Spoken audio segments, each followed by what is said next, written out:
Why would I have remorse?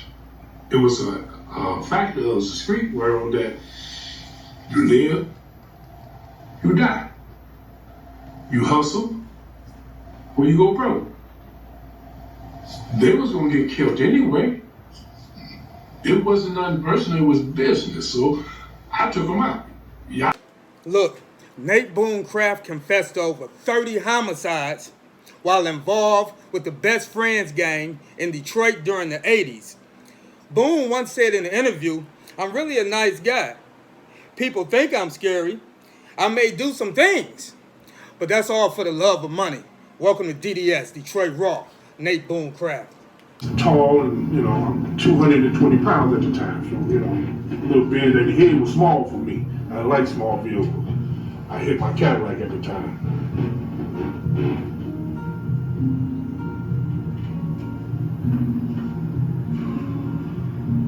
We talked, he was telling me about himself, about what he do and so forth, and that he could get me down, put me down, but he would like to use me as a bodyguard. Did he tell you his name? Rick Carter. He said, "You might have heard me, they call me Maserati." So I don't pay no attention to what people say on the street. Only fools do that. Because you can't get a rep with me by, "Oh, my name is this and that." Show me who you is and step to me like a man. You can't step to me like a man. I don't want to hear nothing but, "Well, read about me, my rap." Your rap ain't shit to me. You bleed just like I bleed. Hey, yo, Detroit, man, was good. Welcome to DDS, Detroit Raw. This episode is going to detail the life and death of Maserati Rick through the eyes of Nate Boone Craft. First, how they met. Boone says, "I like Rick.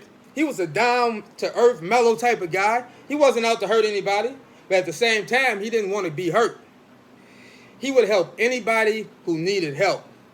Boone and Maserati met at an East Side pizza parlor where Boone had got into it with one of Rick's friends on the inside. At that point, Maserati tried to step in and defuse the situation when Boone quickly let him know. "But if we gonna fight, most likely, I'm trying to take you with me. I ain't going to hell by myself." By Rick being a more laid-back type of guy, he replied to Boone, "Man, what you talking about?" That's when Boone advised him, "Hey, partner, look behind you." You don't step up for no one unless you willing to accept the ass whooping that he's finna get. Word on the street, Rick's a bitch. After gaining Rick's trust enough to finally get to party and hang out with the Colombian Connect, the Brown brothers devised a plan to eliminate Rick and build their own empire. I told him, you don't step up for no one unless you willing to accept the ass whooping that he's finna get. What you talking about? I said, you need to look behind you. Two of my friends was back there with their hands underneath the coat. I was like, yeah. I said, man, we don't want to trouble. We don't trouble. That fool right there didn't know how to speak when he accidentally bumped into me. So, well, man, you must don't know who I am. You're finna become a dead man in a few minutes. Stealing the Connect. After that incident, Rick quickly hired Boone to be his personal security and personal hitman. And why wouldn't he? I'm willing to do the job. We basically went back upstairs after he told the guy he gonna take the money, but he slapped him several times. Told us to, drop him back off. We dropped him back off, all right, but not that far from his car, but we dropped him off. But Mark was pissed off because Mark wanted to really do him. So did I. Because see, that's what I thought we were snatching him for. I don't like snatching nobody, then we don't do him. Now this fool knows that, hey, he might want to take revenge. So basically I told him, you take revenge, all you want to do, but you better make sure no first bullet count. They don't come and kill every piece of thing you know. Of course Boone agreed, only seeing him as a potential dope man to rob in the future. But eventually learned to like Rick. A few months later, Boone was in a tough man contest where he knocked out boxer, formerly known and tough man as Butterbean. After the fight, he was introduced to Best Friends, the Browns brothers, Rock and Reg, and Boogaloo, aka Boo. Shortly after, Rick assigned the hit on another dealer named Big Ed. Big Ed was also known in Detroit for putting in work and moving a lot of product. When Rick insisted on going along with Boone on the hit, just to show him he was down. The first one I did, yeah, I was 10. Me and my boy, we both was 10. We took it to that nigga to see. Was it intentional? Did you go there with the intent, or something just happened? I went there with the intent that he gonna die. I don't care what goes on. He already talked this big shit talking about what he gonna do to us. So I said, man, get your gun, cause we finna kill this motherfucker. He said, serious? I said, yeah. So we took it to his ass. We did what he had to do. Then we went to the Cinderella show. Because we picked up the girls and we went around to the show. That's our alibi. Somebody didn't see us. Oh, we was at the show. Was it hard for you to do? It wasn't hard. It was easy to process the shit because it's part of the life. You got to be able to step to a person, and if you step to him, basically you have to step to him with the thought of, I'm going to kill this nigga. Because if you don't, he's going to come back on you. The hit failed, but the word spread that Boone was the real deal. After hanging with the Brown brothers, committing over 30 homicides, the Best Friends gang was at the top of the food chain, distributing over 20 kilos a month just to start, supplied by Maserati Rick. He said, man, I'm finna make a move, man. I'm gonna get the money together. We're gonna buy our own shit, man, so we ain't gotta buy from Rick no more. We're gonna get it cheaper. How much were you guys getting from The Colombian had told Boo, you get 150,000 together and we'll sell to you. We'll start you off. We even give you double what you want. Boo accepted that because now he could buy the dope and get more than what he had cash for and pay the rest on assignment, knowing damn well that we would be doing hits for this Colombian sooner or later. But this wasn't enough for the Best Friends gang. They wanted more. Even though Boone was content, the Browns brothers wanted Rick's spot and the Colombian connect for themselves. Go back to the apartment, Boo steady there talking to the Colombian. I'm watching Boo and I said, oh shit. Boo making his connect with him. And Maserati Rick don't even feel it. He said, I feel it.